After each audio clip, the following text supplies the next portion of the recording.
మీకు మినహాయింపు ఏంటంటే మంత్రి, యువరాజు, పురోహితుడు, ఈ మూడు మినహాయింపు అనమాట. అంటే మంత్రి, పురోహితుడు, యువరాజు శత్రుపక్షంలోనే ఉంటారు.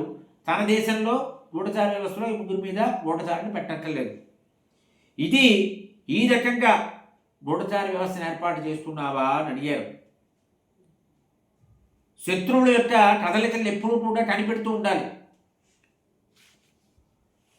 ఇక పురోహితుడు గురించి చెప్తున్నారు. పురోహితుడు అనేవాడు వినయశీలిగా ఉండాలి. చాలా గొప్ప పండితుడండి, కానీ అహంకారం ఎటువంటి వినయం లేదండి అంటే పండితురాడు.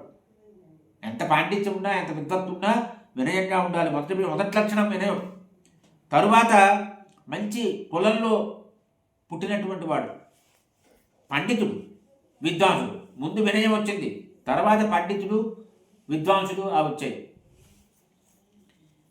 అసూయ లేనటువంటి వాడు, శాస్త్రచర్చల్లో మంచి నేర్పున్నటువంటి వాడు. అటువంటి పురోహితుడు నీ చేత సత్కరింపబడుతున్నాడా అని అడిగారు. ఇక యజ్ఞాలు వాటి గురించి చెప్తున్నారు. నువ్వు యజ్ఞాలు ఏవైతే చేస్తావో అక్కడ యాజ్ఞికుడుగా నియమింపబడేటువంటి వాడు మంచి శాస్త్రజ్ఞానం ఉన్నవాడేనా? ఎవరిని పెడితే వాళ్ళని పెట్టుకోవడానికి లేదు. మంచి బుద్ధిమంతుడు, రుజువర్తనుడు. అతడు ఏదైతే హోమం చేస్తున్నాడో, ఏదైతే హోమం చేయాలో ఆ విషయాలు నేను చెప్తూ ఉండాలి. రాజుడు, మంత్రి, పురోహితుడు చెప్పాలి, యాజ్ఞికుడు చెప్పాలి, మహారాజా ఈ హోమం చేయాలి, ఈ హోమంలో ఈ హోమద్రవ్యాలు వేయాలి అనేటువంటి సమాచారం ఇవ్వాల్సిన బాధ్యత యాజ్ఞికుడి మీద ఉంది. ఇక దైవజ్ఞుడు గురించి చెప్తున్నారు, జ్యోతిష్ శాస్త్రజ్ఞుడు. ఈ దైవజ్ఞుడు అనేటువంటి వారు జ్యోతిష్ శాస్త్రంలో మంచి ప్రావీణ్యం ఉన్నవాడు. సంపూర్ణ పాండిత్యం అన్నారు. ఖచ్చితంగేషు నిష్ణాత జ్యోతిష ప్రతిపాదక. సంపూర్ణమైన పాండిత్యం ఉండాలి. అరకొర జ్ఞానం ఉన్నవాడు పనికిరాడు. ఏదో వాడు తెలిసిన వాడు కాబట్టి పెట్టుకున్నారంటే పనికిరాదు అక్కడ. లేదు ఏదో ఈ ఈ పద్ధతి ప్రకారం అతను పెట్టుకున్నానంటే పనికిరాదు అక్కడ. అక్కడే మనం దెబ్బతింటున్నాం. అతడు గ్రహాచారాలు, గ్రహాల యొక్క గమనము అన్నీ గమనించి శుభాశుభాలన్నీ కూడా చక్కగా చెప్పేటువంటి నేర్పరితనం ఉన్నవాడై ఉండాలి. సేవకుల్ని 3 శ్రేణులుగా విభజించుకోవాలి. మొదటి ఉత్తముడు, 2 మధ్యముడు, 3 అధముడు. అంటే ఇటు 3 శ్రేణులు సేవకుల్లో, అంటే సిబ్బంది పనిచేసేటువంటి వాళ్ళు కొంతమంది ఉత్తమ శ్రేణిలో ఉంటారు, కొంతమంది మధ్యమ శ్రేణిలో ఉంటారు, కొంతమంది అధమ శ్రేణిలో ఉంటారు. ఇక మనం వారికి అప్పగించే పనులు కూడా 3 శ్రేణుల్లో ఉంటాయి. కొన్ని ఉత్తమ కార్యాలు, కొన్ని మధ్యమ కార్యాలు, 3 అధమ కార్యాలు. ఉత్తమ శ్రేణిలో ఉన్నటువంటి సిబ్బందికి ఉత్తమమైన కార్యాలు అప్పగించాలి. ఉత్తమ శ్రేణిలో ఉన్నవాడికి అధమంలో ఉన్నది మనం ఇవ్వకూడదు. చాలా తెలివితేటలని ఉన్నవాడు నువ్వు అందరికీ కాఫీలు ఇయ్యి, టీలు ఇయ్యి, ఈ పేపర్ అక్కడికి, ఆ పేపర్ పెట్టు, అందరికీ మంచినీళ్ళు అందించని చెప్పకూడదు. అధమ శ్రేణిలో ఉన్నవాడికి ఈ మంచినీళ్ళు అక్కడ పెట్టు, ఈ నీలకుండి ఎడబెట్టు, ఈ పూలకుండి ఆడబెట్టు, అటువంటి పనులు అధమ శ్రేణిలో ఉన్నవాడికి చెప్పాలి. ఈ కార్యాన్ని కూడా ఉత్తమ శ్రేణి, అధమ శ్రేణి, మధ్యమ శ్రేణి. ఉత్తమ శ్రేణిలో ఉన్న సిబ్బందికి ఉత్తమమైనటువంటి పనులు అప్పగించాలి. మధ్యమ శ్రేణిలో ఉన్నటువంటి సిబ్బందికి మధ్యమ శ్రేణిలో ఉన్నటువంటి పనులు అప్పగించాలి. అధమ శ్రేణిలో ఉన్నవాడికి అధమ శ్రేణిలో ఉన్నటువంటి పనులు అప్పగించాలి. ఇది వాటి మధ్య మనం ఒక సమన్వయం చూపించాలి. ఆ రకంగా చేస్తున్నావా? ఎవరినైనా ఒక ఉత్తమమైన కార్యంలో నియోగించాలంటే ఏమిటి, ఎలా నిర్ణయించాలి అని అడుగుతున్నారు నారదుల వారు. వాళ్ళు ధర్మము, అర్థము, కామము ఈ మూడింట్లోని కూడా పరీక్షలు పెట్టాలి. వాళ్ళని ధర్మార్థ కామాల్లో పరీక్షలు పెట్టి ఆ పరీక్షల్లో ఎవడైతే నెగ్గుతాడో అటువంటి వాడికి ఉత్తమ శ్రేణి వాడికి ఉత్తమమైన కార్యం అప్పగించాలి. వాడికి ధనం మీద వ్యామోహం ఎక్కువ, ధర్మాన్ని పాటించడు, అధర్మంగా వచ్చిన ధనం పర్వాలేదు అనుకుంటాడు. అటువంటి వాడికి మనం ఒక బ్యాంకులో పనిస్తే ఎలాగా? వాడు ఏదో గణితంలో బాగా చేసాడు, గణితం బాగా తెలుసు, ఆంగ్ల భాష బాగా తెలుసు అని అది ప్రాతిపదికగా పెడితే మనం ఉద్యోగం ఇవ్వకూడదు. అని ఇక్కడ మనకి చెప్తున్నటువంటి విషయం. వాడు ధర్మార్థ కామాల్లో పరీక్షకి నెగ్గాలి. వాడు అంటే ధర్మాన్ని, అర్థాన్ని, కామాన్ని విషయంలో వాడు సరైనటువంటిది వాడు ఉన్నటువంటి వాడు, నిబద్ధతతో ఉండేవాడు అని రూఢి చేసిన తర్వాత వాడికి ఉత్తమమైనటువంటి కార్యాన్ని అప్పగించాలి. ఇక అంటే వాడు పవిత్రుడు అనమాట. ధర్మార్థ కామాల్లో నువ్వు పెట్టే పరీక్షని నెగ్గిన వాడంటే వాడు పవిత్రత ఉంది వాడితో, వాడు పవిత్రుడు. అటువంటి పవిత్రమైన వాడికి ఉత్తమమైన కార్యాలు అప్పగించాలి. ప్రజల్ని శిక్షించాలి రాజు, కానీ కఠినమైన శిక్షలు వేయకూడదు. కఠినమైన శిక్షలు వేస్తే ప్రజలు బాధపడతారు. అందువల్ల అంటే రాజు ద్వారా కఠిన శిక్షలు అందింపకూడదు అనేటువంటి విషయంలో ఎవరు శ్రద్ధ పెట్టాలి? మంత్రులందరూ కూడా శ్రద్ధ పెట్టాలి. న్యాయపూర్వకంగా ఉండాలి. వాడు చేసినటువంటి నేరానికి తగిన విధంగా శిక్ష విధించాలి తప్పిస్తే చిన్న నేరం చేసిన వాడికి పెద్ద శిక్ష వేయకూడదు. ఎందువల్ల ఒక పురుషుడు కనుక పరస్త్రీ వ్యామోహంలో ఉన్నట్లయితే భార్య వదిలేస్తుంది వాడిని. యజమాని కనుక పతుడు అయినట్లయితే అంటే సౌతం అది పాటించిననుకోండి, అప్పుడు యజ్ఞం చేయడానికి వచ్చినటువంటి వాళ్ళు ఆ యజమాని వదిలిపెట్టి వెళ్ళిపోతారు. నేను చేయవయ్యా యజ్ఞం అంటారు వారు. అదే రకంగా ఉగ్రమమైనటువంటి కఠినమైనటువంటి శిక్షల్ని ఎవరైతే విధిస్తాడో రాజు, ఆ రాజుని కూడా ప్రజలు అవమానిస్తారు. ఆ రాజుని ఆమోదించరు. ఆ రాజు పట్ల అభిమానం ఉండదు ప్రజలకి. నువ్వు అటువంటి అవమానాలు పొందడం లేదు కదా అని అడిగారు. ఇక సేనాపతి ఎవడైతే ఉన్నాడో అతడు ధైర్యంతో ఉండాలి, పరాక్రమవంతుడై ఉండాలి, బుద్ధిమంతుడై ఉండాలి, ఎప్పుడు సంతోషంతో ఉండాలి, ఉత్సాహంతో ఉండాలి.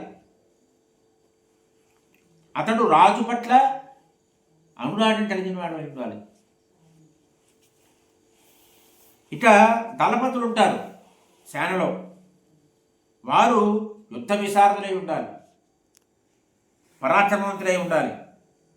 వారందరినీ ఎలా తృప్తిపరచాలి అంటే యథోచితంగా వాళ్ళకి సత్కారాలు చేస్తూ ఉండాలి, వాళ్ళు చేసిన సేవలను గుర్తిస్తూ ఉండాలి, గౌరవిస్తూ ఉండాలి.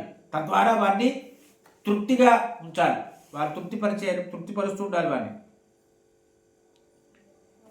ఇక సైన్యం ఏదైతే ఉందో సైన్యానికి యథోచితంగా భోజన సదుపాయం ఏర్పాటు చేయాలి. వారు ఎక్కడో ఉంటారు సైన్యం, అక్కడ వారికి భోజనం ఏర్పాటు చేయాలి. వాళ్ళ బాధ వాళ్ళు పడతారు, నేను వదిలేకూడదు. వేతనం సకాలంలో అందించాలి. వేతనాలు కనుక ఆలస్యం చేస్తున్నావా, లేదు వారికి ఎంత ఇవ్వాలో అంత ఇవ్వాలి, తక్కువ ఇవ్వకూడదు. వేతనాలు ఆలస్యం అవుతున్నాయా, లేదు వేతనాలు తక్కువగా ఇస్తున్నావా అని అడిగారు నారదుల వారు ధర్మరాజు. ఒకవేళ భోజనం విషయంలో కానీ వేతనం విషయంలో కానీ ఆలస్యం జరిగినా, ఎంత ఇవ్వాలో అంత ఇవ్వకపోయినా, అటువంటి సమయంలో ఆ సైనికులకి కోపం వస్తుంది, రాజు మీద కోపం వస్తుంది, దేశం మీద కోపం వస్తుంది, రాజ్యం మీద కోపం వస్తుంది. దానివల్ల నష్టపోతాడు రాజు. ఇక నీ మంత్రులు కానీ అధికారులు కానీ వాళ్ళందరూ కూడా ఉత్తమ కులంలో పుట్టినటువంటి వాళ్ళై ఉండాలి. వారు నీ పట్ల ఎంత ప్రేమ కలిగి ఉండాలంటే అవసరమైతే నీ కోసం ప్రాణాలు కూడా త్యాగం చేయడానికి సిద్ధపడేంత ప్రేమ ఉండాలి వారికి. అటువంటి వారిని సిద్ధంగా పెట్టుకున్నావా? ఇక నీ సేవకుల్లో యుద్ధ సాధనాలన్నీ కూడా పూర్తిగా తన చేతిలోనే పెట్టుకొని, తన అదుపులోనే, తన నియంత్రణలోనే పెట్టుకొని, నీ శాసనాన్ని కూడా ఉల్లంఘిస్తూ స్వేచ్ఛగా ఉండేటువంటి వాడు ఎవడైనా ఉన్నాడా నీ సేనలో? ఉండకూడదు. సేవకుల్లో కానీ సేవలో కానీ రాజు యొక్క శాసనాన్ని ఉల్లంఘించేటువంటి వాడు, తను సర్వస్వతంత్రంగా ప్రవర్తించేటువంటి వాడు ఉండకూడదు. ఇక ఎవరైతే నీ సేవకుల్లో మంచి పురుష ప్రయత్నం చేస్తూ ఉంటారు, వారికి అప్పగించినటువంటి కార్యాన్ని చాలా సమర్థవంతంగా నిర్వహిస్తూ ఉంటారు, అటువంటి వారికి నువ్వు గౌరవప్రదంగా ప్రవర్తించాలి. వారి పట్ల ఎలాగా? అధికమైన వేతనం ఇవ్వాలి, అధికంగా మర్యాద ఇవ్వాలి, అధికంగా గౌరవం చూపించాలి. చూపిస్తే వారు మరింత ఉత్సాహంతో పనిచేస్తారు. ఎవరైతే ఒక విద్యా వినయ సంపన్న విద్వాంసుడు ఉంటాడో, మహానుభావుడు ఉంటాడో, అటువంటి వారిని వారి అర్హతను బట్టి నువ్వు గౌరవిస్తున్నావా, దానము ఇత్యాదులు చేసి సత్కరిస్తున్నావా వారిని? ఇక నీ కోసం కొంతమంది యుద్ధంలో కానీ ఇతర రంగంలో కానీ నీ కోసం ప్రాణత్యాగం చేస్తారు.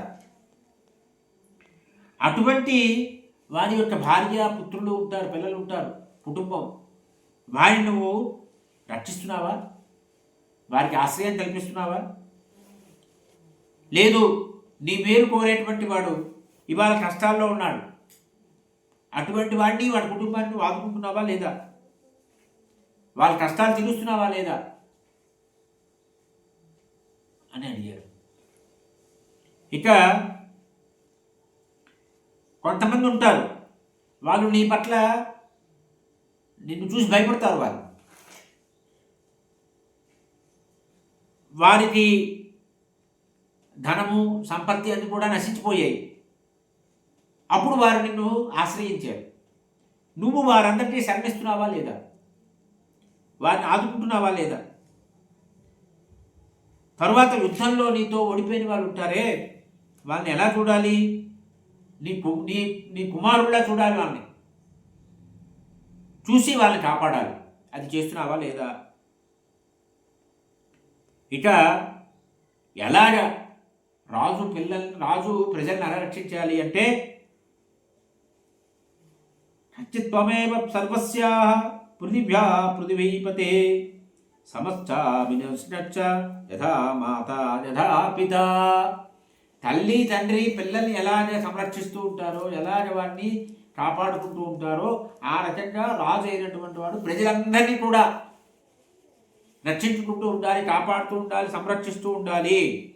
ఆ రకంగా నీ పిల్లల్ని, నీ సొంత పిల్లల్ని ఎలా రక్షిస్తావో అదే రకంగా నీ రాజ్యంలో ప్రజలందరినీ రక్షిస్తున్నావా, కాపాడుతున్నావా అని అడిగారు. ఇక ఒకవేళ నీ శత్రువు ఉన్నాడే, నీ శత్రువు కనుక స్త్రీ విషయంలో కానీ, జూదంలో కానీ ఇటువంటి వ్యసనాలు ఉంటాయి. ఒకవేళ నీ శత్రువు ఇటువంటి వ్యసనాల్లో ఏదైనా బానిసైపోయి వ్యసనాలకి కష్టాల్లో ఉన్నాడనుకో, అప్పుడు నువ్వేం చెయ్యాలి? అతడి మీద దండయాత్రకు వెళ్ళాలి. వెళ్ళి అతడి రాజ్యాన్ని ఆక్రమించుకోవాలి. అదే సరైనటువంటి సమయం. అంటే రాజు ఆ రకంగా ఉండడం వల్ల ఆ రాజు రాజ్యంలో ఉన్న ప్రజలు కూడా ఇబ్బంది పడుతూ ఉంటారు. నువ్వు దండయాత్ర చేసే రాజును ఓడించడం వల్ల వారికి కూడా ఒక మంచి రాజు దొరుకుతాడు. ఈ రకంగా నారదులు వారు ప్రశ్నలు అడిగారు ధర్మరాజుని. అంటే రాజ్యపాలన విషయంలో ఎటువంటి శ్రద్ధ పెట్టాలి అనే విషయానికి సంబంధించినటువంటి, రాజ్యపాలన సంబంధించినటువంటి ప్రశ్నలు అడిగి తద్వారా ఒక మహిమోపేతమైనటువంటి ప్రబోధం చేశారు నారదుల వారు. స్వస్తి ప్రజాభ్య పరిపాలయంతాం న్యాయేన మార్గేణ మహీమహీషాః గోబ్రాహ్మణేభ్యః శుభమస్తు నిత్యం. లోకాः సమస్తాः సుఖినో భవంతు. స్వస్తి.